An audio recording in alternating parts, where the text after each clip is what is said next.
할렐루야, 성도 여러분 반갑습니다. 수요 성경 공부 시간입니다.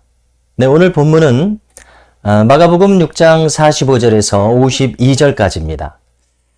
바로 주님께서 갈릴리 바다 위로 걸으셨던 사건을 다룹니다. 여러분, 이 일은 오병이어 기적이 일어난 직후에 일어나게 됩니다. 주님께서는 무리들을 보내셨습니다. 그리고 그 가운데에 제자들을 배에 태워서 다시 건너편으로 가게 하셨습니다.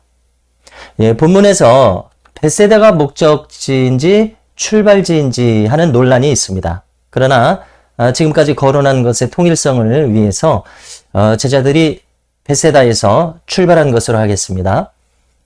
저는 연대기 성경을 통해서 사복음서 전체를 연대기 순서로 종합한 본문을 통해서 오늘 내용을 살피고 있습니다. 그리고 지금까지 마가복음 강해 전체를 이 연대기 순서 종합 본문으로 살피고 있는데요. 오늘 내용과 관련해서 요한복음에서는 오병이어의 기적을 보고 무리들이 예수님을 왕으로 옹립하려고 했다는 내용이 나옵니다. 어쩌면 제자들도 이에 동조했을 수도 있습니다. 그러나 주님께서는 이 무리들을 해산시켜서 보내셨던 겁니다. 그리고 제자들도 건너편으로 아마 가버나움 쪽으로, 이제 갈릴리 호수의 서편이죠. 가버나움 쪽으로 가게 하셨을 것입니다. 그리고 나서 오늘 본문을 보니까 주님께서는 홀로 기도하러 가셨습니다. 여러분, 심지어 주님께서도 능력의 원천이 기도이셨습니다. 성자이신 예수님께서는 기도하실 필요가 없으실 것처럼 느껴지지 않습니까? 그럼에도 불구하고 주님께서는 우리들에게 모델을 보여주시기 위해서 기도하셨다고 생각합니다. 또한 연약한 인간의 육신을 입으셨기 때문에 주님이시라도 반드시 기도해야 하셨습니다. 여러분, 이 사실을 생각해 볼 때에 얼마나 이것이 큰 의미입니까? 그럴 필요가 없으셨음에도 불구하고 주님께서는 우리와 똑같은 몸을 입으셨던 겁니다.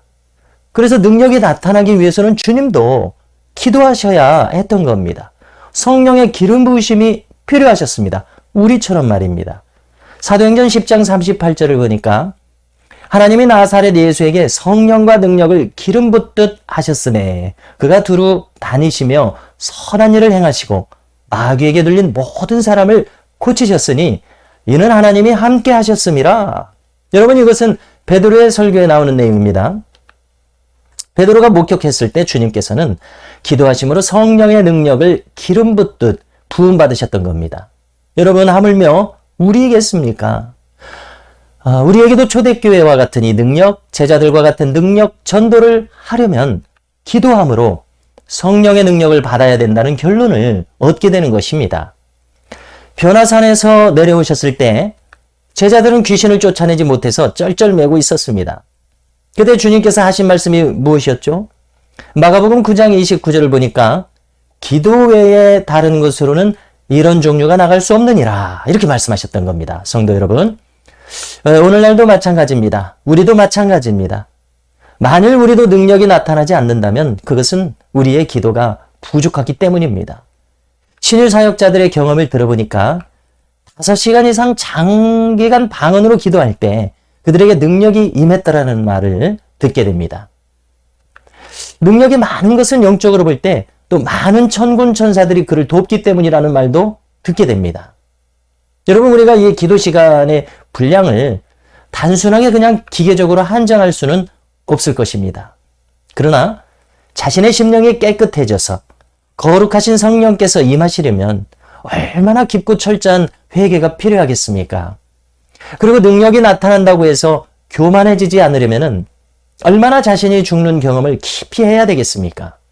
말하자면 자아 타쇠가 일어나야 할 것입니다. 내가 살아있는 사람은 하나님께서 쓰실 수 없으실 겁니다.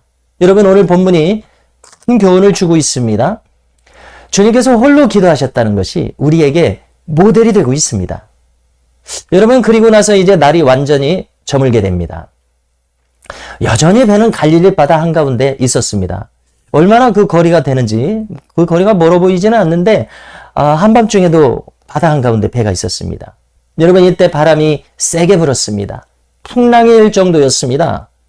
구체적으로 어떤 상황이었는지 모르나 이 밤이 깊은 중에서 배가 바다 위에 떠 있었던 겁니다. 밤 사경이라고 했는데요. 이 시간은 이 로마식 시간 단위라고 합니다.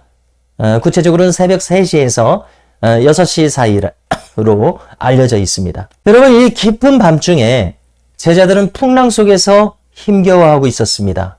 그들은 노를 젓고 있었습니다. 이때였습니다. 주님께서는 바다 위를 걸어서 제자들에게 오셨습니다. 얼마나 놀라운 장면입니까? 이때 주님은 그들을 지나가시려고 했다, 이렇게 기록되어 있고요. 또 마태복음에서는 제자들이 주님을 보고서 유령이라고 하면서 두려워하는 장면이 나옵니다. 이때 주님께서 말씀하시는데요. 안심하라. 내니 두려워하지 말라. 이 똑같은 장면을 마태복음 14장을 보면은 베드로가 말을 합니다. 주여, 만일 주님이시거든 나를 명하사 물 위로 오라 하소서. 오라. 그러자 베드로가 물 위를 걷기 시작합니다. 그런데 곧장 바람을 보고 무서워서 빠져버리고 맙니다. 여러분, 이때 주님께서 손을 내밀어 그를 붙잡으십니다. 믿음이 작은 자여, 왜 의심하였느냐? 주님께서 배에 오르십니다. 그러자 사람들이 말합니다. 진실로 하나님의 아들이로소이다. 네, 우리가 오늘 말씀 52절을 보면은 이는 그들이 그 떡 떼시던 일을 깨닫지 못하고 도리어 그 마음이 둔하여졌음이러라. 이렇게 기록합니다. 여러분, 어디 제자들 뿐이겠습니까? 오병이어의 기적을 경험하고도 즉시 마음이 둔하여지는 것이 인간임을 알 수 있습니다. 여러분, 이처럼 나약한 우리 인간의 영적 상태가 민감해지려면 그것은 깨어있는 방법밖에 없을 텐데요. 우리의 영성이 개발되어야 할 이유를 여기서 깨닫게 됩니다. 여러분, 인간론은 일반적으로 성경에서 영육 2분설, 영혼육 3분설이 있습니다만은 우리가 영적인 현상을 제대로 설명하려면 영혼육 3분설이 가장 적합함을 깨닫게 됩니다. 여러분, 일반적으로 사람은 혼적인 정보를 중심으로 살아가지 않습니까? 그러나 영성이 개발되면 영에 이끌려 살아가게 되는 겁니다. 깊은 영성, 민감한 영성으로 살아가려면 영주도적인 인간이 되어야 합니다.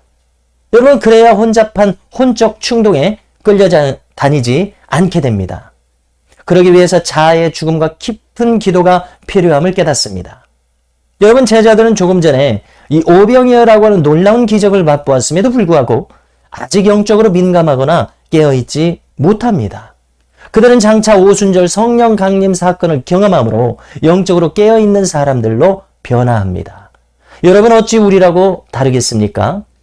그러므로 우리도 이제 깊은 영성의 사람이 되기 위해서, 하나님 나라의 사역에 민감한 사람이 되기 위해서 기도로 깨어있어야 함을 절실하게 깨닫게 되는 겁니다.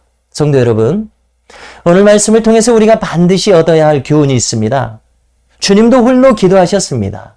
하물며 우리이겠습니까? 기도하는 자가 되어서 영적으로 우리가 더욱 깊어지고 영적으로 더욱 민감해지는 이 영성을 개발하는 우리 모두가 되실 수 있기를 주님의 이름으로 축원합니다. 네, 오늘은 이상으로 마치겠습니다. 평안하시기 바랍니다.